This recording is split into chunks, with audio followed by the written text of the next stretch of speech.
Sir good morning, नमस्कार। मैं आपका हार्दिक अभिनंदन और स्वागत करता हूं डिप्टी डायरेक्टर सुनील बजाज जी का।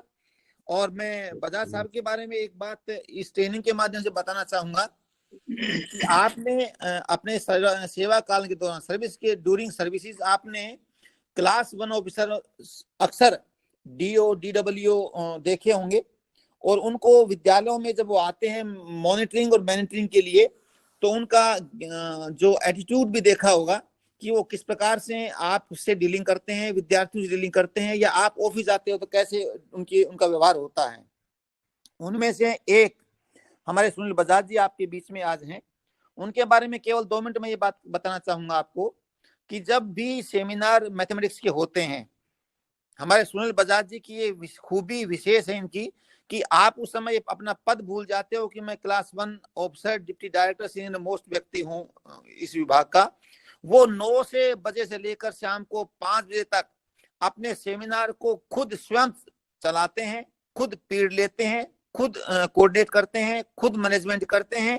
और कोई भी पार्टिसिपेंट, चाहे वो 50 का ग्रुप है चाहे वो 70 का ग्रुप है, जब जाते हैं तो वो ये कहते हैं कि ऐसे अफसर हमने विभाग में बहुत कम देखे हैं जो अधिकारी होते हुए भी क्लास में घुसकर काम करते हो।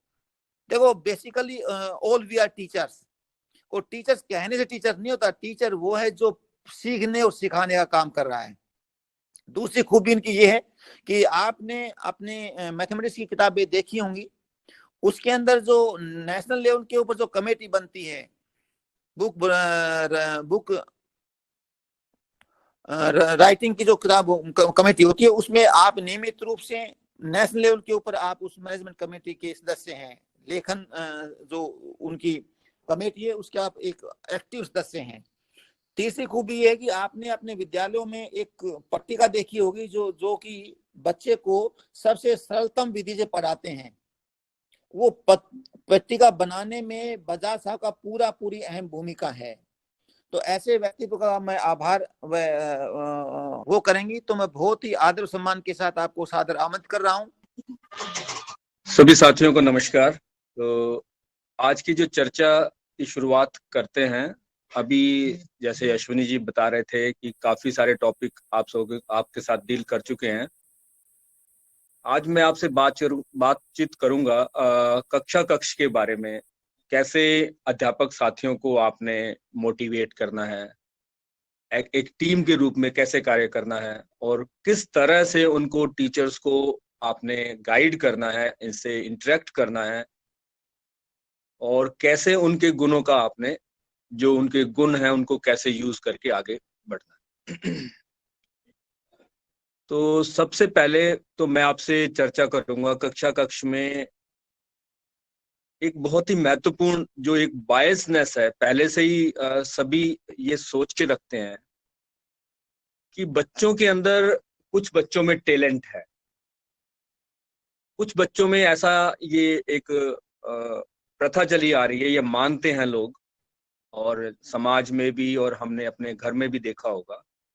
ये मानते हैं कि कुछ बच्चे पैदा होते ही टैलेंटेड होते हैं, पैदाइश से ही टैलेंटेड होते हैं, या कुछ बच्चों के बारे में ये हमारी राय होती है कि ये टैलेंटेड है और ये टैलेंटेड नहीं।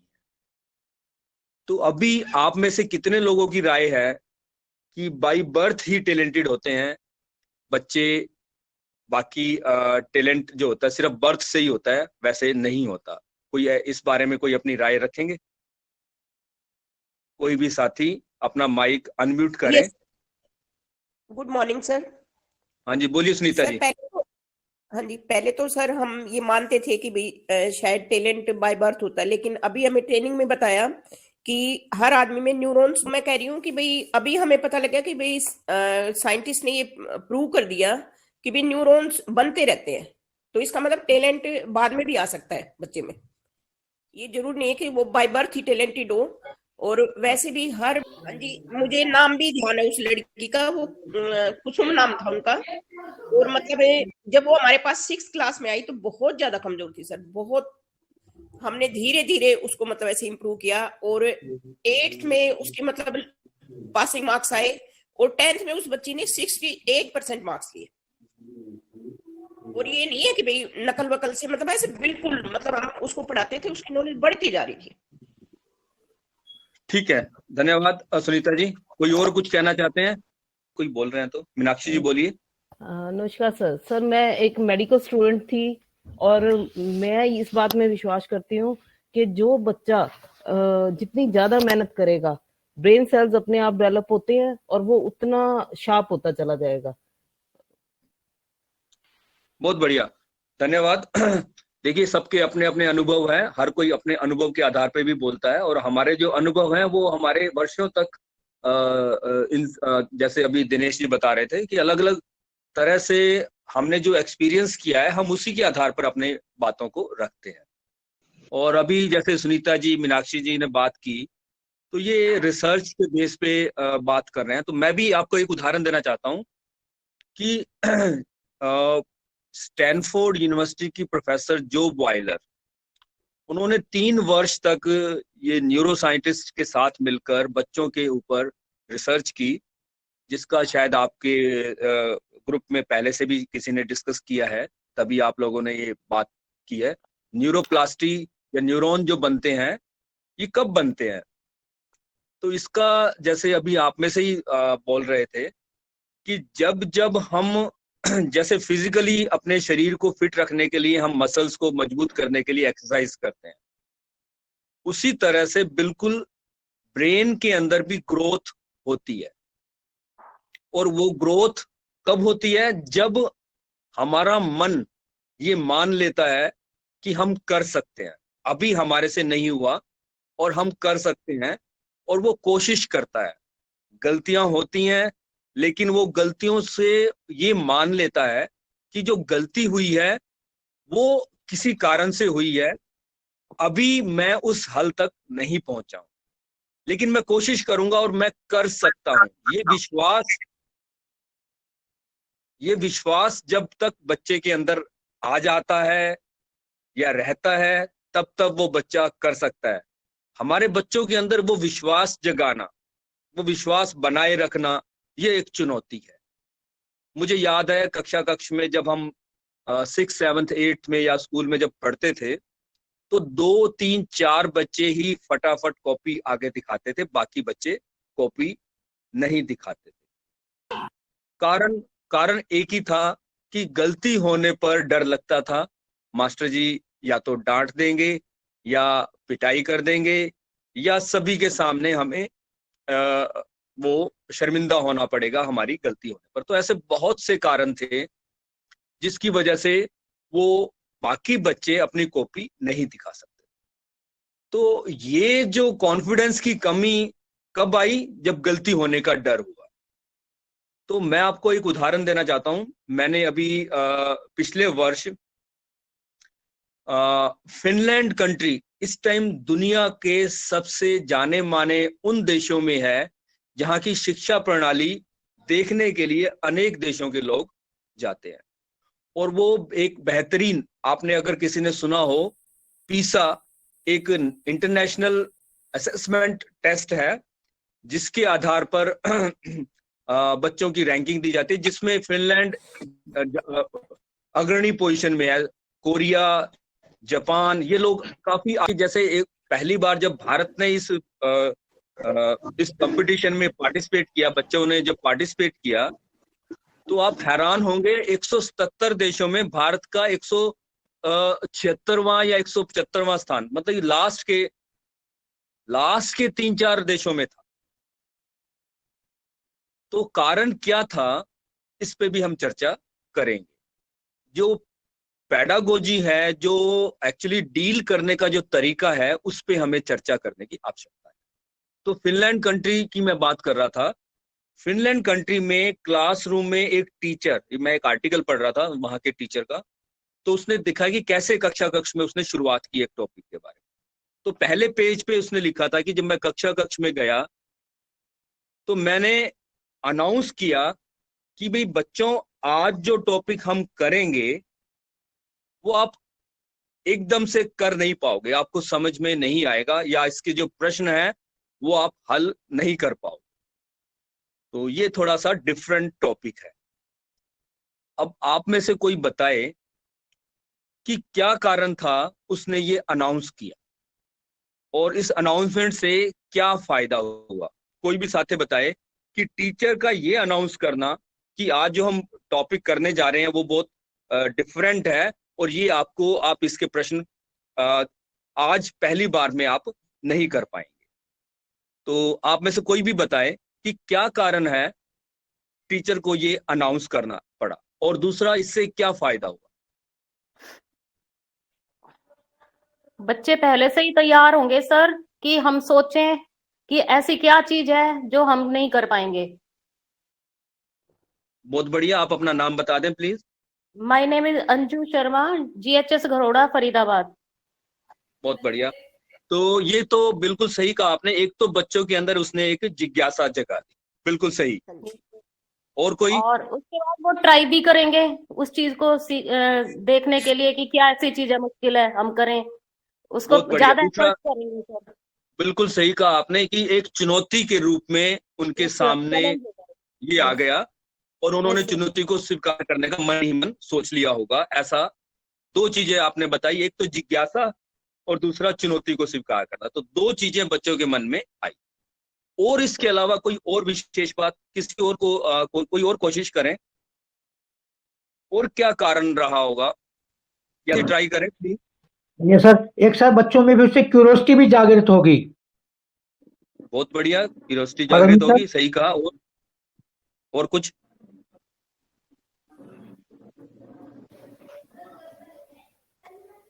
चलिए ठीक है, धन्यवाद। और कोई साथी? क्या फायदा होगा बच्चों को? हाँ बोलिए मीनाक्षी जी। सर बच्चे उसे चैलेंज की तरह लेंगे और उसके लिए ज्यादा एफर्ट करेंगे समझने के लिए। बिल्कुल सही कहा आपने। चैलेंज और क्यूरियोसिटी, ये तो दोनों का सब, क्योंकि आप सभी बार बार कह रहे हैं तो ये बहुत ही महत्वपूर्ण पॉइंट है। क्यूरियोसिटी और चैलेंज टीचिंग लर्निंग प्रोसेस के सबसे इंपॉर्टेंट पॉइंट हैं जिसको हमें ध्यान रखना है। चलिए और कोई पॉइंट? हेलो, जिसके लिए मैंने उदाहरण दिया था। हाँ जी अविनाश जी बोलिए। हाँ जी सर, एक ये कि उनके मन में ये डर तो है ही नहीं कि हम असफल हो जाएंगे, क्योंकि पहले से ही उन्होंने कह दिया कि बहुत टफ है। अगर टफ है तो गलत भी जवाब दे देंगे तो निश्चिंत है, सही दे देंगे तो वाहवाही है। मेरा ये है। बिल्कुल सही कहा आपने। मैं इसी पर, हाँ जी बोलिए। सर उनकी अटेंशन जो है वो ज्यादा इंक्रीज होगी, अटेंटिव रहेंगे बच्चे। बहुत बढ़िया। तो साथियों, हेलो सर। हाँ जी रमेश जी बोलिए। हाँ जी सर, ये बच्चों में टॉपिक के प्रति इंटरेस्ट बढ़ाने के लिए टीचर ने ऐसा किया कि बच्चे इस टॉपिक को बड़े रुचि से, इंटरेस्ट से करेंगे। धन्यवाद। चलिए इस चर्चा को अब मैं आगे आप सभी ने बहुत ही बेहतरीन उत्तर दिए हैं जो इसमें एक्सपेक्टेड थे हमें। तो क्यूरियोसिटी टीचिंग लर्निंग प्रोसेस के सबसे इंपॉर्टेंट जो पॉइंट हैं वो बच्चे की जिज्ञासा बनी रहे। कब बनी रह सकती है, इस पे आगे चर्चा करते हैं। चैलेंज, चुनौती, जब चुनौती मिलती है तो बच्चा उस कार्य को करने के लिए एक अंदर से उसके अंदर एक जिज्ञासा, एक वो कहते हैं इच्छा जाग उठती है। तो चैलेंज जब भी किसी को मिलता है तो वो हमेशा उसके अंदर एक इच्छा जागती है कि मैं इसको पूरा करूं। और जैसे तीसरा इंपॉर्टेंट पॉइंट जो अभी बताया कि बच्चे के अंदर से ये डर खत्म हो गया। आप अपने समाज के अंदर देखेंगे कि व्यक्ति को फेल होने का डर, ये डर जो है बच्चों के अंदर उनके कॉन्फिडेंस को कम करता है, बच्चों को नई चीजों का कोशिश करने का, नए तरीके से हल करने को रोकता है। बच्चा गलतियों से डर जाता है, संकुचित हो जाता है और वो आगे कदम नहीं बढ़ा पाता। तो जो इसका एक इंपॉर्टेंट पॉइंट जिसका बच्चों को फायदा हुआ कि उनका कॉन्फिडेंस कभी कम नहीं होगा, वो लगे रहेंगे। हो गया तो बहुत ही बढ़िया, उसकी खुशी का ठिकाना नहीं रहेगा, लेकिन नहीं हुआ तो उनके मन में ये डर नहीं। फेल सर ने पहले कह रखा है कि भाई ये तो होगा ही नहीं, तो फेल होने के कोई डर नहीं। ना ही टीचर डांटेगा, टीचर ने तो पहले ही अनाउंस कर दिया। वो ये नहीं कह रहा कि आपसे क्यों नहीं हुआ, आपने क्यों नहीं करा, आप क्या करते हो, आप पढ़ते नहीं हो, ऐसा तो बिल्कुल सवाल ही नहीं हुआ। बल्कि टीचर ने तो उनका पहले ही कॉन्फिडेंस डाउन होने से पहले ही उनको कह दिया कि आप कोशिश करें, ये थोड़ा सा अलग है, लेकिन अभी समय लगेगा।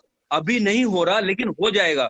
ये नहीं कहा कि नहीं होगा, उन्होंने यही कहा कि आज शायद आप इसको नहीं कर पाए, लेकिन बच्चों ने जब चुनौती के रूप में लिया होगा तो कुछ बच्चों ने जरूर इसको किया होगा। तो ये अब मैं जैसे आप में से अभी है, चुनौती महत्वपूर्ण है।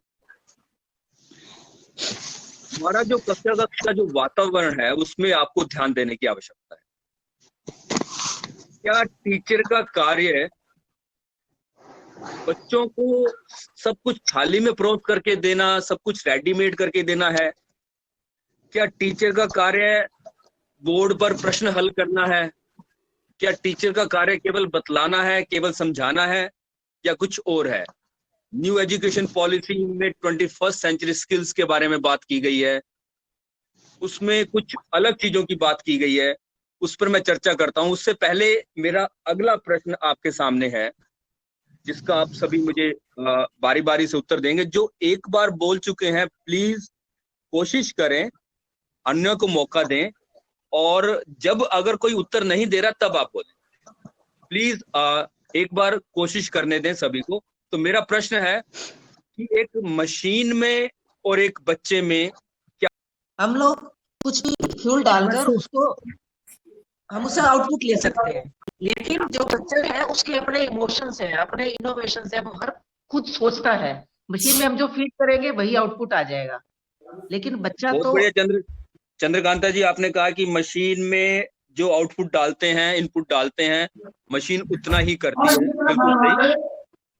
लेकिन वो अपना कुछ नया इनोवेशन जो है, वो नई सोच है, नया दिमाग है, वो मशीन नहीं लगा पाएगी। लेकिन बच्चा तो हो सकता है अपनी नई इन्वेंशन या नई सोच उसमें लगाए, उसको हर नई तरीके से करने की कोशिश करे। बहुत ही महत्वपूर्ण पॉइंट जिस पर मैं आप सभी का ध्यान केंद्रित कराना चाहता हूं कि मशीन, आप अच्छी तरह से समझ लें, मशीन में एक बार जो फीड कर दिया जाता है वो उसी को आउटपुट करेगी, और बच्चा अपनी नई नई सोच के साथ नया नया काम कर सकता है। जी, हम सिखाएंगे, वो जाएगा और अपने हिसाब से नई सोच भी टीचर को दे सकता है। बिल्कुल सही कहा आपने। इसके अलावा कोई और उत्तर, कोई और आंसर? भाई एक तो ये सोचने का जो है मशीन में नहीं है, बच्चा सोच सकता है। इसके अलावा कोई? सर जी, मशीन वो अपने आप सोच नहीं सकती और बच्चा सोचता है, बच्चा ऊब सकता है, मशीन ऊबती नहीं। वो लगातार एक ही जो उसको दिया गया उसी का आदेश का पालन करती है। बच्चा कई बार अपनी सोच।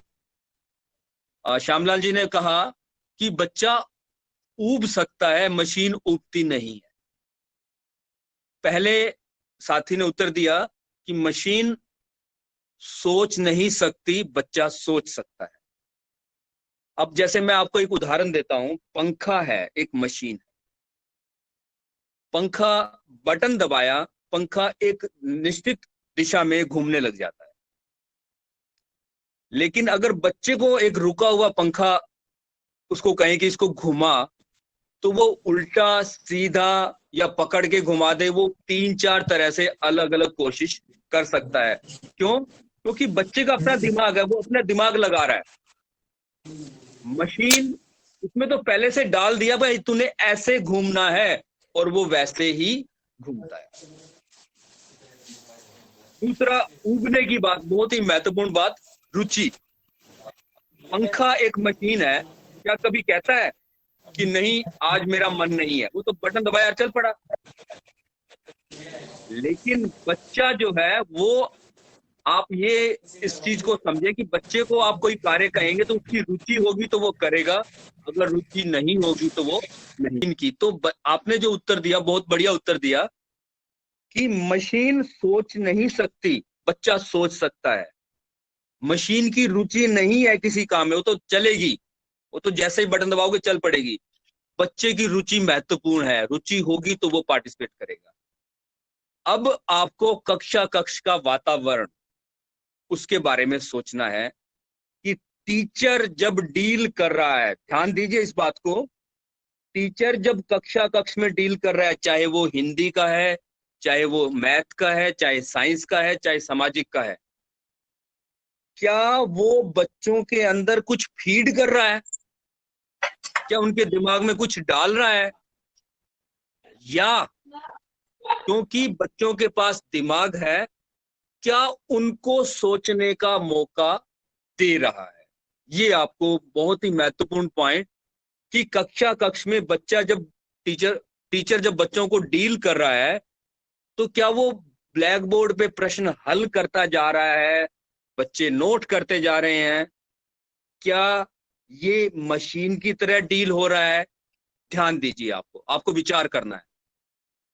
दूसरा, कक्ष में जो भी करा रहा है क्या बच्चों को उसमें मजा आ रहा है। मजा आ रहा है तो वो जुड़ सकते हैं, अगर मजा नहीं आ रहा तो वो नहीं जुड़ेंगे। तो ये बच्चों को मजा आना, इसका ध्यान रखवाना है आपने, और दूसरा चुनौती देना ताकि वो सोच सकें। तो आपको एक और उदाहरण मैं देना चाहता हूं कि रुचि का क्या मतलब, रुचि से क्या होता है, इंटरेस्ट से क्या होता है, और जब बच्चे को मौका देते हैं तो क्या होता है। दूसरा उदाहरण देखिए इसी चीज को आगे बढ़ाने के लिए। आप में से मुझे एक अगले प्रश्न का उत्तर दें। मेरा प्रश्न है कि कुछ चीजें बच्चे अपने आप सीख जाते हैं, कोई सिखाता नहीं, अपने आप सीख जाते हैं। तो ऐसी कौन सी चीज है, आप अपने घर में या आसपास कहीं पे भी देखें, जिसमें बच्चा अपने आप सीख जाता है। कोई भी एक चीज का नाम ले, कोई भी चीज बच्चा अपने आप सीख जाता है, कोई सिखाता नहीं। कुछ चीजें, किसी भी चीज का नाम लीजिए। सर खाना पीना। चलिए, खाना पीना, बिल्कुल। और कोई? सर सबसे पहले तो वो बोलना ही, ऑब्जर्व करके भाई किस चीज को क्या बोला जाता है, ये सारी चीजें मतलब। बिल्कुल सही कहा। बोलना जो है, कोई माँ जो है ना, माँ या घर के सदस्य क्या करते हैं, उसके सामने वैसी आवाजें निकालते हैं, वो बच्चे को मौका देते हैं। बच्चा वो आवाजें सुनता है लेकिन आवाज निकालता अपने आप है अंदर से। कुत्ते की आवाज अगर है तो भों भों, तो वो भों भों अपने आप निकालता है, या पा पा करता है, तो अंदर से कोई उसको नहीं बोलता अपने होंठ ऐसे हिला, अंदर जीभ को ऐसे हिला, ऐसा कोई नहीं सिखाता। वो अपने आप सीख जाता है बोलना। कब? जब उसको मौका दिया जाता है। चलिए, बहुत बढ़िया कि बच्चा अपने आप सीख जाता है बोलना। एक तो ये हो गया। और आपके घर में कोई ऐसी चीज जो बच्चे आपसे जल्दी सीख जाते हैं, कोई सिखाता भी नहीं, जब भी अपने आप सीख जाता है बच्चा, कोई ऐसी चीज? सर गिनती और पहाड़े। हाँ जी सर गिनती भी बच्चे अपने आप सीख जाते हैं। हाँ जी, जैसे उनके घर में मुर्गियां हैं तो वो काउंट करता है कि 1 2 3 4, और उनके पैर बना के रख दो तो वो 2 का पहाड़ा सीख जाएगा, ऐसे ही। ठीक है, हाँ जी, ठीक है। और कोई? अभी कुछ आवाज आ रही थी। हाँ जी, हेलो। हाँ जी सर, बोलिए। सर जब बच्चे मान लीजिए घर में बच्चे की माता को ज्यादा लोग भाभी कहते हैं, तो वो भी अपनी माता को माता ना कह के भाभी ही कहता है, तो वो अपने आप सीख जाता है दूसरों की नकल करके। बिल्कुल बात मान लो। हाँ जी सर ये तो है ना, सारा जो बच्चा रहता है ना वही सीखता है। जैसे मैडम कह रही थी गिनती सीख जाता है अपने आप, पहाड़े सीख जाता है। गिनती पहाड़े अगर अपने आप सीखा तो स्कूल बंद हो जाएंगे फिर। गिनती भी पहाड़े भी। नहीं, बिल्कुल सही कह रहे हो दिनेश जी। दिनेश जी बिल्कुल सही कह रहे हैं कि ऐसा बच्चा कब, बिल्कुल आपकी बात मैं समझ गया ना, वो इन्वायरमेंट की चीजें ग्रहण कर लेता है अपने आप। बिल्कुल सही कहा, जो हम करते सही शब्दों का प्रयोग किया आपने। सर जो हम करते हैं उसको बड़ी जल्दी बच्चा सीखता है, जो घर में देखता है। क्या इन्वायरमेंट में आपने जो किया, ये माँ बाप अच्छा काम कर रहे हैं तो अच्छा सीखेगा, बच्चा गलत कर रहे हैं तो गलत सीखेगा। लड़ाई झगड़े की बात ठीक है, बिल्कुल सही कह रहे हैं दिनेश जी। बच्चा केवल, थैंक यू, प्लीज अब म्यूट पे हो जाएं सभी म्यूट हो जाएं। बिल्कुल सही आपने। वातावरण में जो अनुभव होता है, चाहे वो आवाज है तो आवाज निकालना सीखता है, जैसा बिहेवियर वो कर रहे हैं पेरेंट्स वैसा सीख जाता है, या जैसे गिनती और पहाड़ी की बात करें तो जैसा अनुभव मिलता है जिन बच्चों ही सीख जाते हैं। जैसे आपने कहा कि मोबाइल वगैरह खेल वगैरह सीख जाए तो वो एक हफ्ते बाद भी उसको नहीं भूलेंगे, वो उसको खेल लेंगे। लेकिन मैं आपको उदाहरण देता हूँ कि मोबाइल में शुरू में जब व्हाट्सएप आया, प्लीज म्यूट करिए, मोबाइल व्हाट्सएप में किसी ने मुझे एक डॉक्यूमेंट भेजा और कहा कि इसको ईमेल करूंगा। अब मुझे जरा विचार करेंगे इस पे कि मोबाइल या खेलना या बोलना, तो मोबाइल पे हम फोकस करते हैं, खेलना भी बच्चा अपने आप सीख जाता है। जैसे जैसे वो खेलता है वो भी देख देख के सीख जाता है। चलिए अब मैं बात कर रहा हूं, मोबाइल बच्चा अपने आप सीख जाता है। मम्मी मोबाइल नहीं देती, पापा मोबाइल नहीं देते, छुपाते हैं, लेकिन बच्चा फिर भी किसी तरह से मोबाइल को लेके और वो सीख जाता है, जो वो खेल या गाने या कोई भी कार्य जो वो करना चाहता है वो सीख जाता है। क्यों सीख जाता है और इसका क्या कारण है? कुछ सिखाता नहीं तब भी सीख जाता है। बच्चे को इंटरेस्ट जिसमें इंटरेस्ट आ रहा है वो सीखता है। बिल्कुल सही कहा, उसमें रुचि है इसलिए वो अपने आप सीख जाता है, कोई सिखा नहीं रहा। अच्छा, क्या वो मोबाइल जैसे मान लीजिए सीख लिया, चंदन सिंह जी आपसे मैं बात करूंगा अभी। चंदन सिंह जी आप बोलिए। हाँ जी अगर सर। मोबाइल मान लो एक बच्चे ने सीख लिया हाँ और जी। 15 दिन तक उसको मोबाइल ना दें, क्या वो भूल जाएगा? सर जब उसको नई चीज मिलेगी नहीं, प्रैक्टिस ही नहीं करेगा तो कैसे सीखेगा सर? वो अगर उसको हाथ में आ जाएगा तो उसके ऊपर प्रयोग नहीं, करेगा नए मोबाइल- नए। मैं कह रहा हूँ कि मोबाइल अगर उसने सीख लिया और 15 दिन मोबाइल ना दे, क्या आपको लगता है कि वो भूल जाएगा? या कोई खेल होता है 15 दिन ना खेल ले, क्या लगता है आपको भूल जाएगा? नहीं भूलेगा बाधा तो आती है, नहीं सर। उसके बाद में वो फिर दोबारा उसको वही चीज दिखाई देती है तो फिर सीख जाता है वो। 15 दिन की बात कर रहा हूँ मैं। 15 दिन में कोई एक खेल अगर उसने सीख लिया तो वो नहीं भूलता है। ये चलिए एक हफ्ते का समय लगा लीजिए, एक हफ्ते में क्या भूल जाता है? सर जो चीजें इंटरेस्टिंग है और खेल खेल में बच्चे सीखते हैं वो बच्चे इजीली नहीं भूलते। नहीं भूलते, बिल्कुल सही। चलिए मैं इसी पे बात करना चाह रहा हूँ। सीख लिया अपने इंटरेस्ट के अकॉर्डिंग और इसलिए वो नहीं सीखेगा। अच्छा, अब कक्ष में जो टीचर बात कर रहा है वो भूल जाता है। आज ही किया, अभी 1 घंटे बाद या आधे घंटे बाद अभी बोर्ड पे समझाया सवाल, बच्चा भूल जाता है। या आज कराया, कल घर से करके लाया तब भूल जाता है, अगले दिन आपने सुना या बात की तो भूल जाता है। तो कक्ष की चीजें क्यों भूल जाता है और मोबाइल नहीं भूलता, क्या कारण? क्योंकि रुचि इंटरेस्ट के कारण सर। ये थोड़ा सा इंटरेस्ट जी बोले। प्ले वे मेथड है, जी आपकी बात आ गई। वो उसका खेल है, वो प्ले वे मेथड मान के चलता है कि मैं इसमें खेल रहा हूँ, तो प्ले वे मेथड क्या लो इसको। आप प्ले वे मेथड से जो चीजें सिखाते हैं बच्चों को, वो बच्चे इजीली नहीं भूलते और उसको एंजॉय करके सीखते हैं। तो बहुत बढ़िया चंद्रकांता जी ने बताया कि जो चीजें उसने अपने इंटरेस्ट से अपने आप करके सीखी वो नहीं भूलता। बहुत बढ़िया। तो मुझे एक साथी ने, मैंने उनको पूछा कि भाई ये कैसे करना है, तो उन्होंने मुझे एक एक स्टेप समझाया। मैंने वो स्टेप समझ लिया, उन्होंने मुझे बताया, मैंने समझ लिया और फिर मैंने अपने आप उसको ईमेल कर दिया। अब मैंने ईमेल कर दिया, लेकिन 1 हफ्ते तक मुझे जरूरत नहीं पड़ी और 1 हफ्ते बाद मुझे दोबारा जब जरूरत पड़ी तो मैं भूल गया, मैं कर नहीं पाया। लेकिन वो बच्चे हफ्ते बाद भी चीजों को याद रखता है, 15 दिन बाद भी चीजों को याद रखता है। मेरे को जबकि किसी ने समझाया था, अच्छी तरह बताया था, मैं भूल गया। बच्चे को किसी ने समझाया नहीं था खेल, वो मोबाइल में उसने अपने आप ही ढूंढा था, वो नहीं भूला, मैं भूल गया। क्या कारण है? हाँ सर, इसमें बच्चे ने जो सीखा था सर, बड़ी रुचि से सीखा था, हमने भी रुचि सीखा, लेकिन बच्चे का IQ हमारे से तेज था जी, इसलिए बच्चे ने वो 15 दिन के बाद उस चीज को याद रखा। उसकी रुचि थी, मैं ये काम दोबारा फिर करके देखूंगा। ठीक है, और कोई साथी? ठीक है रमेश जी। सर ऐसा है कि भाई बच्चा जब सीखता है तो उसको कोई सिखाए, वो बार बार कोशिश करने के बाद वो रिपीट ज्यादा करता है, इसलिए वो कम भूलता है। हमने समझ लिया परंतु रिपीट नहीं करते, बार बार उसकी दोहराई नहीं करते, इसलिए हम पीछे रह गए।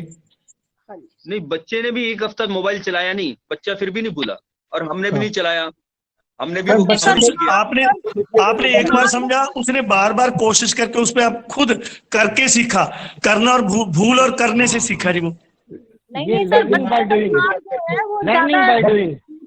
लर्निंग बाय सर्च किया, बच्चे ने खुद सर्च किया ना, बच्चे के माइंड की ग्रोथ ज्यादा होती है सर। बच्चे के दिमाग ज्यादा सही कीर्ति जी, जो सीखने के लिए खुद सर्च किया लर्निंग बाय डूइंग से जल्दी भूलते नहीं। हेलो सर, बहुत से कामों में था और बच्चे का तो उसी काम में था, बस उसको यही था कि मैंने मोबाइल ही चलाना है। तो आपका ध्यान तो और भी बहुत जिम्मेवारियां आपकी एज के हिसाब से जिम्मेवारियां बहुत है, आपका ध्यान बटा, लेकिन बच्चे का ध्यान सिर्फ उसी साइड में था, इसलिए जो बच्चा जल्दी मतलब याद रखता है, ज्यादा याद रखता है। बिल्कुल सही कहा, चलिए ठीक है। ये सभी बातें, हाँ सर, बच्चे के माइंड डेवलपमेंट स्किल सब ज्यादा है, बच्चे के माइंड की development skill learning by doing का एक महत्वपूर्ण पॉइंट निकल के आया। चलिए आगे, आप सभी बच्चे का इंटरेस्ट था इसके अंदर, इंटरेस्ट था, बहुत बढ़िया, बिल्कुल। हाँ, मैं ये कह रहा था कि एक तो बच्चे ने अपने इंटरेस्ट से, बच्चे को मजा आता है, बच्चे ने खुद ही मोबाइल में वो ढूंढा, खुद करके सीख, तो उसको मजा था। मुझे कोई इंटरेस्ट नहीं था, मुझे तो किसी ने कहा भाई मुझे मेल कर दियो, तो मैंने मेल कर दिया, मेरे को कोई रुचि नहीं थी। हाँ, किसी ने मुझे बताया, मैंने उसको याद कर लिया और मैंने कर दिया उसको। लेकिन जो चीज हम याद करते हैं, ध्यान दीजिए अब इस बात को, सभी ध्यान से सुने, जब हम याद करते हैं तो भूल सकते हैं, जब हम सीखते हैं तो भूलते नहीं है। बच्चे ने सीखा है, खुद करके सीखा है, गलती कर करके। जब वो सीख रहा था मोबाइल में तो गलतियां कर रहा था, लेकिन गलती, उसने एक बटन दबाया नहीं हुआ, दूसरा बटन दबाया नहीं हुआ, तीसरा बटन दबाया नहीं हुआ, उसके उत्साह में कमी नहीं आई, वो लगा रहता है और तब आखिर में ढूंढ लेता है। हमें तो गलतियों का भी डर है, और हमें किसी ने समझाया तो हमने याद किया, बच्चे ने खुद ढूंढकर सीखा। ये अंतर आपको पहचानना है। कक्ष में जो वातावरण है वो याद करने से हटाकर सीखने पर लेके आना है, जहां बच्चे स्वयं करके सीखें, हमें ऐसा प्रयास करना है। तो साथियों, मेरा जो दूसरा इंपॉर्टेंट पॉइंट था, पहला तो ये है, सबसे पहले जो मैंने बातचीत की आज, कि किसी भी बच्चे के अंदर आप ये नहीं कह सकते कि उसके अंदर क्षमता नहीं है, कि उसके अंदर टैलेंट नहीं है। टैलेंट हर एक के अंदर है, वो अपने अनुभव के अनुसार उस टैलेंट को निखारता है। किसी के अंदर बैडमिंटन का टैलेंट, किसी के अंदर फुटबॉल का टैलेंट, किसी के अंदर गाना गाने का टैलेंट, किसी के अंदर चीजों को समझने का टैलेंट, वो सबका टैलेंट केवल उनको जैसे मौके मिलते हैं, जैसे अभी दिनेश जी ने बीच में बोला था कि जैसे उनको एनवायरनमेंट मिलता है, जैसे माहौल मिलता है, जैसे मौके मिलते हैं, तो हमें कक्ष में बच्चों को मौके देने हैं, ऐसे मौके देने हैं जो बच्चे स्वयं करके सीखें। वो मौके सोचने हैं टीचर ने, ना कि प्रश्नों का हल। अगर प्रश्नों का हल करके दे रहा है तो आपको सोचना है, क्या वो मशीन की तरह तो डील नहीं कर रहा बच्चों को, क्या बच्चों को खुद करने का मौका दे रहा है, क्योंकि उनके पास दिमाग है। तो एक तो बच्चों को खुद करने का मौका दें। अब दूसरा, जो गलतियां हैं, गलतियां, इनको कैसे टैकल करना चाहिए, कक्ष में टीचर को कैसे गलतियों को टैकल करना चाहिए। चलिए पहले, उससे पहले मैं अपनी पहले वाली बात, कि बच्चों को मौके, अब मौके, जैसे उदाहरण देता हूं मैं आपको, मौका, गणित में मौका कैसे हो सकता है। अब गणित में जैसे मान लीजिए क्षेत्रफल निकालना है, आयत का क्षेत्रफल 6ठी क्लास में बच्चे को इंट्रोड्यूस कर, उस क्षेत्रफल में सबसे पहले बच्चे को उस जो है नहीं सुना, एरिया उसने नहीं सुना, आप उसको बात कर सकते हैं कि अगर मेज के ऊपर मैं डस्टर रखूं और मेज के ऊपर रुमाल को बिछाऊं तो कौन जगह ज्यादा घेरेगा, या एक किताब रखूं और एक पेन रखूं तो पेन ज्यादा जगह घेरेगा या किताब ज्यादा जगह घेरेगी। तो उसकी चीजों का जो दैनिक जीवन में जगह की बात कर रहा है उसको उसकी समझ बने। तो मेज के तल के ऊपर जगह घेराई, इसी तरह से घेरे गए क्षेत्र को के माप को हम क्षेत्रफल कहते हैं, इस पर हम लेके आए। फिर क्षेत्रफल का जो आइडिया है कि कैसे छोटे छोटे बिंदुओं के द्वारा हम अलग अलग आयत बनवाएं, उसके छोटे छोटे खाने बनवाएं और खाने गिनवाएं। जैसे 5 सेंटीमीटर बाई 3 सेंटीमीटर, उसके खाने बन गए 15 खाने, गिनो भाई कितने खाने हैं, 15, तो इसका माप जो है 15 खाने हैं। फिर एक और बनाई 2 बाई 8, उसके खाने कितने हैं, 16, इसका घेरे गए क्षेत्र का माप 16 खाने हैं। फिर आहिस्ता आहिस्ता स्क्वायर यूनिट पे, फिर आगे जब खाने गिन रहा है 16, इसी तरह से मान लो 7 बाई 3 है तो 21 खाने हैं, गिन लेगा। थोड़े समय के बाद बच्चा स्वयं बोलेगा सर खाने गिनने की जरूरत नहीं है, जैसे 21 है तो 7 और 3 है तो 7 को 3 से गुणा कर दो, 16 है 8 और 2 है तो 8 को 2 से गुणा कर दो, ये बच्चा बोल पड़ेगा अपने आप। तो ये जो है इस तरह से हमें बच्चों को मौके देने हैं अपने आप सोचने के। 1 नहीं 2 नहीं, आप 15 आयत बनवा लो और खाने गिनवा लो, और खाने गिनने के बाद थोड़े समय के बाद वो बच्चा अपने आप बोलने लगेगा कि भाई ये तो खाने गिनने की जरूरत नहीं है, अगर क्षेत्रफल निकालना है तो सीधा लंबाई को चौड़ाई से गुणा कर दो। ये है बच्चे को अपने आप ढूंढा गया, ये रूल बनाने का बच्चे के अंदर अगर आपने मौका दिया, बच्चे को स्वयं सोचने का मौका दिया, वो बच्चा अपने जीवन में अनेकों कार्य अपने आप सोचकर कर सकेगा, उसके अंदर स्वयं करने की एक क्षमता पैदा हो जाएगी। ये जो है डिस्कवरी बेस्ड प्रॉब्लम सॉल्विंग, जो बच्चे को project based learning, discovery based learning, जो 21st सेंचुरी स्किल्स हैं, वो इस तरह से बच्चों में ला सकते हैं। ना कि कक्ष में हमारा अध्यापक क्या कर रहा है, आया बोर्ड पे लिख दिया भाई आयत का क्षेत्रफल याद करो, लंबाई गुणा चौड़ाई, आयत बना दी, उसकी एक भुजा लंबाई दिखा दी, एक चौड़ाई दिखा दी, और वो लिख दिया फार्मूला लंबाई गुणा चौड़ाई। आप 10 प्रश्न दे दो, 10 के 10 कर देंगे बच्चे। लेकिन क्षेत्रफल की सही समझ जो पहले वाले अध्यापक ने करी उससे बनी है, या टीचर ने जो अभी दूसरे वाले टीचर ने सीधा फार्मूला लिख दिया और लिख दिया लंबाई गुणा चौड़ाई, इससे बनी है? क्या दूसरे वाले टीचर ने बच्चे को मशीन समझा है और पहले वाले टीचर ने बच्चे को बच्चा समझा है जो सोच सकता है? ये आपको विचार करना है। मान लीजिए विज्ञान का बच्चा है, विज्ञान के टीचर डील कर रहे हैं, तो विज्ञान में कैसे किसी टॉपिक को इंट्रोड्यूस करना है, वो जैसे प्लांट्स के बारे में बात कर रहे हैं तो प्लांट्स की रूट्स के बारे में बात करें तो अलग अलग रूट टीचर मंगा रहा है उनसे और बता रहा है कि देखो रूट में तुम्हें क्या क्या दिखाई दे रहा है। वो अपने अनुभव से उन रूट्स को देख रहे हैं, अलग अलग तरह की रूट्स हैं उनको देख रहे हैं और उनकी जड़ों को देखकर बता रहे हैं कि ये जड़ इसकी इस तरह की है, इसकी इस तरह की है, इसकी इस तरह की है। वो अपने अनुभव से बता रहे हैं बच्चे, हमें बताओ भाई क्या फर्क है। मैं कह रहा हूं कि विज्ञान में जैसे प्रकाश सीधी रेखा में चलता है तो कैसे मोमबत्ती के द्वारा एक कागज में छेद करके कैसे वो बच्चा अपने अनुभव से सीख रहा है।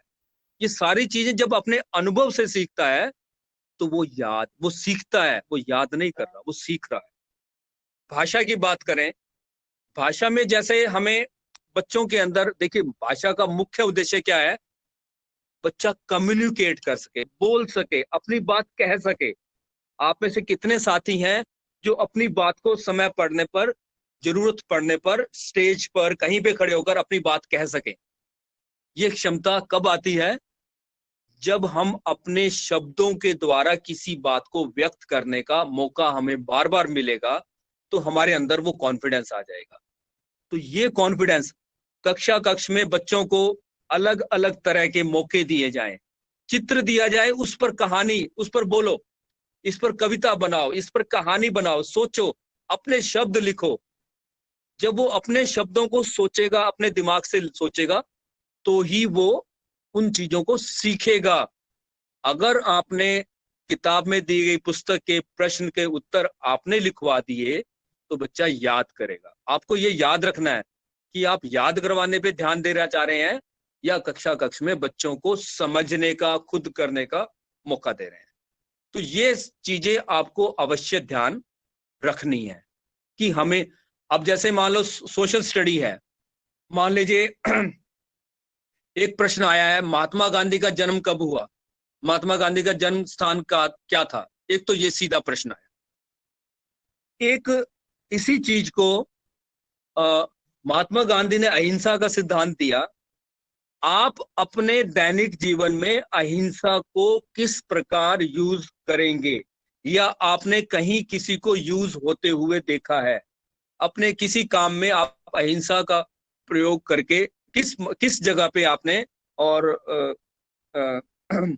उनके बताए गए सिद्धांतों को आप अपने दैनिक जीवन में कैसे प्रयोग कर सकते हैं। ये आपको अलग अलग उदाहरण के द्वारा बच्चों को सोचने का मौका देना है, ताकि जो गुण महात्मा गांधी के अंदर हैं वो गुण बच्चों को सोचकर स्वयं अपनाने का मौका मिले। ना कि महात्मा गांधी ने हमें बताया छुआछूत छुड़ाई, महात्मा गांधी ने सभी ऊंच नीच का भेदभाव खत्म किया। अरे वो भेदभाव क्यों खत्म किया और कैसे खत्म किया? आप अपने दैनिक जीवन में कहां कहां ऐसा देखते हैं और आप उसके लिए क्या सोचते हैं? अगर जब ये बात आप कहेंगे तो आपको अवश्य लगेगा कि हाँ, बच्चों का उस तरफ, उस कार्य को, उस गुण को अपनाने की तरफ बढ़ा रहे। तो ये अलग अलग विषय में हमें बच्चों को मौके देने हैं स्वयं करने के, स्वयं सीखने के। आपको ध्यान देना है और कक्षा कक्ष में एक वातावरण बनाना है। अध्यापक को आपने केवल जागरूक करना है कि वो चीजों को बताए नहीं, समझाए नहीं, बच्चों को समझने का मौका दे, बच्चों को खुद करने का मौका दे। ये सभी चीजें जब जब आप अध्यापक के अंदर ले आएंगे तो हमारे अध्यापक साथी बच्चों के अंदर जो 21वीं सदी, जो न्यू एजुकेशन पॉलिसी हमें कह रही है कि हम कोर एसेंशियल्स ग्रुप, बहुत सारी चीजों को कम करके बच्चों को discovery based, problem solving based, analytical, observatory analysis करना, ऑब्जर्वेशन करना, और बच्चों के अंदर प्रॉब्लम सॉल्विंग स्किल, ये सारी चीजें कैसे आएंगी, इन पर विचार करना है, इनके मौके देने हैं, इनके मौके सोचने हैं। सिर्फ कक्षा कक्ष में आके ब्लैक बोर्ड पर उत्तर लिख देना या कक्षा कक्ष में प्रश्नों का उत्तर दे देना, ये अध्यापक का कार्य नहीं है।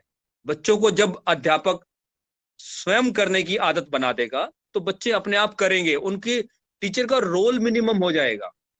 बच्चों को दूसरा जो महत्वपूर्ण बिंदु है कक्षा कक्ष के लिए, वो है कि बच्चों की गलतियां, अगर किसी बच्चे ने गलत किया है तो उसको कैसे डील करना है, जो उसके उस गलती को कैसे डील करना चाहिए। इस पर कोई भी साथी मुझे बताए कि अगर बच्चा कोई प्रश्न का उत्तर गलत लिख कर ले आया, आपको दिखा रहा है, तो आप उस बच्चे को कैसे डील करेंगे।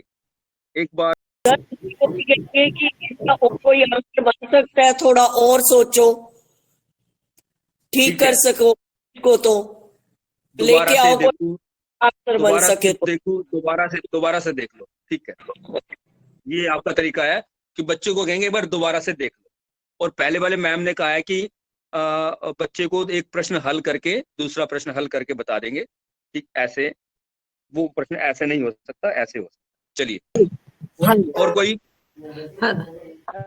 सर, बच्चे ने कुछ ठीक लिखे क्या, उसके बारे में मोटिवेट करेंगे और फिर उसको कहेंगे कि थोड़ा सा और ध्यान दो, यहाँ पर क्या गलती है। उसको कहेंगे कि भाई देखो, आप यहाँ पर कुछ कमी रह गई है, थोड़ी सी को सुधारो। बच्चे को पॉइंट आउट कर देंगे कि देखो यहाँ पे कोई कमी रहेगी, उसको देखो, सोचो।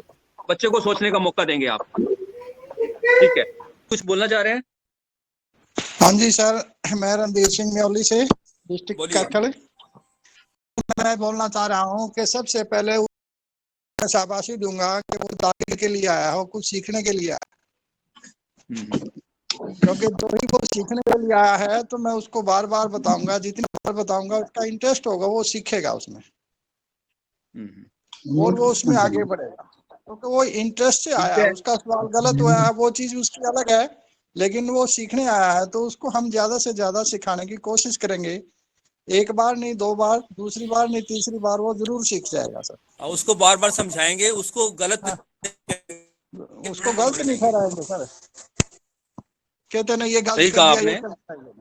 तो उसका उसमें कॉन्फिडेंस कम नहीं होने देंगे और उसको प्यार से कॉन्फिडेंस करना असल जरूरी है उसका। ठीक है, बहुत बढ़िया। और कोई? सर हम उस बच्चे को डिमोरलाइज ना करके उसको बकअप करेंगे कि बेटा तूने काम किया, बहुत अच्छा किया, लेकिन तू इसको इस तरह से ठीक कर सकता है। हिंट देके उसे बता सकते हो, उसको हिंट देके बता दें। चलिए अब देखिए, बच्चे ने गलती की और आप में से कई लोगों ने कहा कि बच्चों को उसकी गलती बताकर उसका कॉन्फिडेंस कम नहीं करना, लेकिन गलती ठीक भी करनी है, उसको सीधा डिमोटिवेट नहीं करना। ये आप सभी की राय है और बिल्कुल सही है। बच्चे का कॉन्फिडेंस कम नहीं होना चाहिए। सही या गलत, ये तो बच्चे सीखने का मौका है, बच्चे सीख रहे हैं, सीखते समय हो सकता है गलती हो सकती है। गलती सीखने का एक स्टेप है।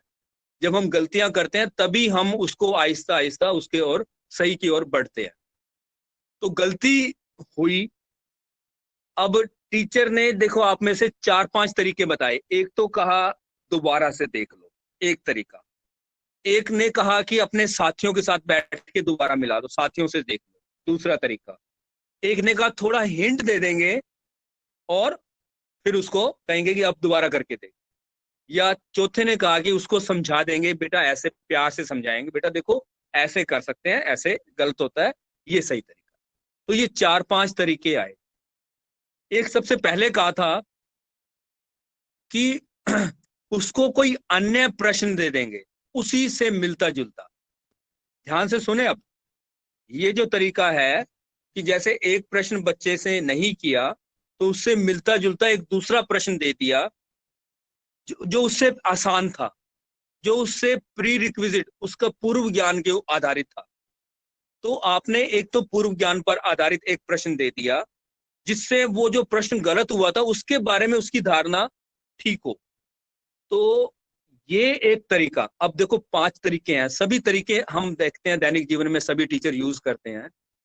आप ये विचार करो इन 5 में से कौन सा तरीका ऐसा है जिसमें बच्चे को कॉन्फिडेंस में कमी नहीं आएगी, उसको अपनी गलती का पता नहीं लगेगा। जब टीचर समझाएगी भाई बेटा ऐसे नहीं ऐसे करो, तो आप विचार करो क्या बच्चे को उसकी गलती का पता लगा। दूसरा, बेटा एक बार जाके अपने साथियों के साथ देख ले, क्या तब बच्चे के दिमाग में ये नहीं आया कि मेरा गलत है, क्या उसमें उसका कॉन्फिडेंस कम होगा या नहीं होगा। तीसरा, उसको हिंट देकर बेटा ऐसे नहीं ऐसे करना चाहिए। तो आप 4-5 तरीके देखिए किस तरीके में बच्चे को पता नहीं लगा उसकी गलती है। 5वां टीचर जो मैंने उदाहरण दिया है कि टीचर ने क्या किया, बच्चे को जो उसने किया गलत उस पर कुछ नहीं कहा, बल्कि उसको एक नया प्रश्न दे दिया जो पहले से जो प्रश्न था उसका थोड़ा आसान प्रश्न, उससे थोड़ा हल्का प्रश्न या उसके पूर्व ज्ञान पर आधारित प्रश्न, ताकि बच्चा अपने आप उस क्वेश्चन तक पहुंच जाए। तो क्या इसमें बच्चे को उसकी गलती का एहसास हुआ? क्या इसमें बच्चा अपनी गलती दूर कर गया? तो आपको देखना है कि 5-6 तरीके जो आप टीचर लगाता है, कौन सा तरीका ऐसा है जिसमें बच्चे को कॉन्फिडेंस में कमी नहीं आए और बच्चा अपने चीज को सीख भी जाए। तो क्या जब टीचर समझाता है, प्यार से गलती ठीक कराता है, तब ठीक है, या बच्चे को एक नया प्रश्न देकर, उसकी गलती ना बताकर नया प्रश्न देकर उसको अपने आप एहसास हो जाए कि उसकी पहले वाला प्रश्न उसने सही नहीं किया। तो आपको विचार करना है कि हमें बच्चों का कॉन्फिडेंस, जो शुरुआत की थी आज हमने, कि जब जैसे वो मैंने फिनलैंड का एग्जाम्पल दिया था, आपने कहा था, सभी 3-4 साथियों ने कहा कि फिनलैंड में जब टीचर ने कहा कि भाई तुम ये नहीं कर पाओगे, तो बच्चे के अंदर जिज्ञासा आ गई इसी तरह से अगर बच्चे को गलत कह देते हैं तो बच्चे के अंदर एक कॉन्फिडेंस में कमी आ जाती है। बच्चे को गलत ना कहे, गलतियां हमारे जीवन का सीखने का हिस्सा है, गलती कर करके इंसान सीखता है। और स्टूडेंट्स तो उन्होंने तो कभी पढ़ा ही नहीं है। अब आप देखो कि हम कोई भी चीज करना, अच्छा माँ जब बच्चे को चलना सिखाती है, ध्यान से सुनिए, छोटे बच्चे को जब चलना सिखाती है बच्चा बार बार गिरता है, क्या माँ उसको कहती है तूने गलत किया, तूने ठीक नहीं किया, तू सही से नहीं चला? माँ तो केवल क्या करती है, बच्चा गिर गया उठाया, फिर से चारपाई के साथ खड़ा कर दिया और फिर हाथ करती है चल मेरी तरफ चल के आ। माँ उसको बार बार मौके देती है, कभी ये नहीं कही कि तूने गलत चला, तूने गलत कर रहा है, तू ये कर रहा है। चाहे कितना ही समय क्यों ना लगे, माँ कभी ये नहीं कह सकती कि तू नहीं कर सकता, तू नहीं चल सकता, ऐसा नहीं कहेगी। वो उसको और मौके देगी और मौके देगी। यही आपने टीचर के अंदर लाना है। जो माँ अपने बच्चे के बारे में सोचती है कि वो चलना जरूर सीखेगा, हमारे बच्चे भी जरूर सीखेंगे, वो कर सकते हैं अगर हम उनके कॉन्फिडेंस को बनाए रखें, उनकी जिज्ञासा को बनाए रखें, उनको चुनौती दें, उनको मौके दें स्वयं करने का, स्वयं सीखने का। तो आप में से काफी लोगों ने पार्टिसिपेट किया है आज, तो क्योंकि अब समय हो गया है, मैं आपसे पूछना चाहता हूं कि कोई भी साथी बारी बारी से मुझे बताएं कि आज की मेरी चर्चा में किन बातों को आपने ग्रहण किया और अपने टीचर को किन बातों के सर हम टीचर को यही बताएंगे कि आपने क्लास में जाके बच्चों के सामने इन्वायरमेंट क्रिएट करना है, सबसे पहले स्टडी लेवल का, कि बच्चे इन्वायरमेंट से सीखें। बिल्कुल सही माहौल बनाएंगे एक अच्छा। चलिए ठीक है किरण जी, आपने कहा कि एक अच्छा माहौल बनाएंगे कक्षा के अंदर, बच्चे को मजा। सर बच्चों और टीचर्स दोनों के बीच में के अंदर नकारात्मक सोच को खत्म करने का प्रयास करेंगे। चलिए बहुत बढ़िया। नकारात्मक, बच्चे का कॉन्फिडेंस कम ना हो, बच्चे को गलत ना कहेंगे और उसको पॉजिटिव लेके चलेंगे, उसको और मौके देंगे ताकि वो अपने आप सीख सके। बहुत बढ़िया। एक नकारात्मक जो बच्चे को गलत कहना, तू कर नहीं सकता, ये चीजें आप खत्म करेंगे। बहुत बढ़िया। और कोई सर कक्षा में सीखने के लिए ज्यादा बच्चों को ना कि याद करने के लिए हम टीचर को बोले सीखे, लर्निंग बाय डूइंग। टीचर, हाँ बिल्कुल, बहुत बढ़िया। ये तीसरा महत्वपूर्ण पॉइंट था कि बच्चे स्वयं सीखें, टीचर बताए उसको याद करे, ऐसा माहौल ना बनाए। बच्चे को खुद सीखने का मौका दें, वो मौके सोचने हैं टीचर को। कैसे बच्चे को एक चित्र दिखाकर मैं कहानी लिखने के लिए कह सकता हूँ, कैसे कोई सिचुएशन देकर उस पर बातचीत करने के लिए कह सकता हूँ। सोशल स्टडी में कैसे रोल प्ले करके अलग अलग चीजों के बारे में, या जैसे ज्योग्राफी है या पानी के बारे में, कैसे पानी बचाना है, इसके बारे में जागरूक करना है। तो आप उनको एक एक बूंद, भाई आपके बाथरूम में एक बूंद पानी गिर रहा है, आप बाल्टी लगाएं और वो देखिए कि एक दिन में कितना हुआ, एक हफ्ते में कितना हो जाएगा, एक महीने में कितना हो जाएगा। और अगर एक एक बूंद एक बच्चे के घर में एक हफ्ते में एक बाल्टी भर गई या 2 बाल्टी भर गई, तो अगर मान लो 100 बच्चों के घर में है और 1 लाख बच्चों के घर में है तो क्या होगा। ये इस तरह से आप बच्चों के अंदर वो गुण, उनके अनुभव, उनके ऑब्जर्वेशन, उनके स्वयं के द्वारा सोचकर ला सकते हैं। बजाय इसके कि पानी वेस्ट मत करो, ये भाषण देने की बजाय पानी को कैसे उसको एहसास कराया जाए कि हाँ भाई ये पानी वेस्ट हो रहा है और बेकार जा रहा है, जबकि हम इसको बचा सकते हैं। चलिए, और कोई और साथी बात करना चाहे आज की जो बातचीत की है? सर हाँ जी नीलम जी बोलिए। आपने टैलेंट के बारे में चर्चा की थी। टैलेंट के बारे में मुझे लगता है प्रैक्टिस के द्वारा हम अकम्प्लिश कर सकते हैं बच्चे के अंदर टैलेंट। बच्चा बार बार किसी चीज की प्रैक्टिस करेगा तो उसके अंदर टैलेंट अकम्प्लिश हो सकता है। चलिए, ये इस पे भी विचार करना आप कि बच्चे ने मोबाइल की प्रैक्टिस नहीं करी थी 1 हफ्ते तक, लेकिन फिर भी उसको याद था। ध्यान रखें इस बात को, जो चीज उसने सीखी थी बाकी ठीक है, प्रैक्टिस भी एक अपना स्किल, प्रैक्टिस से स्किल तो आ सकती है, लेकिन बच्चे की सोचने की क्षमता जो है ना वो कैसे बढ़ेगी, वो आपको विचार करना है। बिल्कुल सही कहा आपने। चलिए, स्किल के लिए प्रैक्टिस कर सकते हैं, लेकिन बच्चे को अपने इंडिपेंडेंट लॉजिकल थिंकिंग कैसे डेवलप होगी, वो हमें इंटरेस्ट और चैलेंज, जैसे मोबाइल में बच्चे को इंटरेस्ट भी है, चैलेंज भी है, ढूंढना है उसको, तो अपने आप ढूंढता है। विचार करिए कि हमें बच्चों के अंदर टैलेंट कैसे उभारना है, और बाय बर्थ कोई टैलेंटेड नहीं है, ये बात जरूर आप ध्यान रखें। हाँ जी, ये कहना चाहती हूँ मैं, टैलेंट बाय बर्थ जरूरी नहीं है। हम प्रैक्टिस कर सकते हैं, लर्न कर सकते हैं, हम टैलेंट को अपने अंदर अकम्प्लिश कर सकते हैं। इस शब्द को आप थोड़ा सा, प्रैक्टिस शब्द को हटा के थोड़ा सा ये कहें कि हम उसको माहौल दे सकते हैं, स्वयं करने के मौके दे सकते हैं। हाँ जी, उसको ऐसे मौके दें जिसमें उसको अपने टैलेंट को निखारने का मौका मिले, उसको मौके दें ऐसे। बहुत बढ़िया।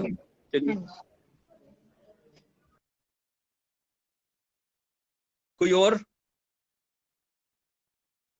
और विशेष पॉइंट आज हमने जो आपने नोट किया हो?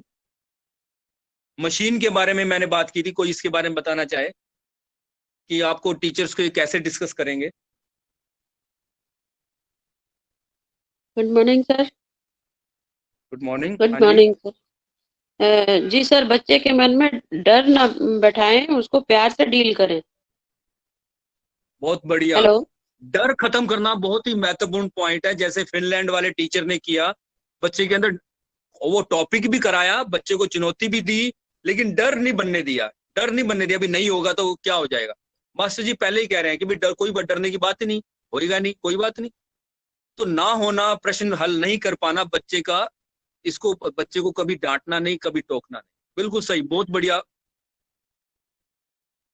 Thank you sir. कोई और साथी? हाँ जी सर। चलिए, हाँ जी बोलिए, उमा जी बोलिए। मैं बोलना चाहूंगी सर, उमा गुप्ता। हाँ बोलिए। हाँ जी सर, मैं एक पॉइंट पे बात बताना चाहूंगी, सकारात्मकता पे। बोलिए बोलिए।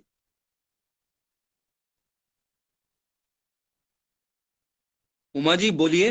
आपका डिस्कनेक्ट हो गया उमा जी का फोन। चलिए, कोई और साथी तब तक बात करना चाहे तो कर सकते हैं।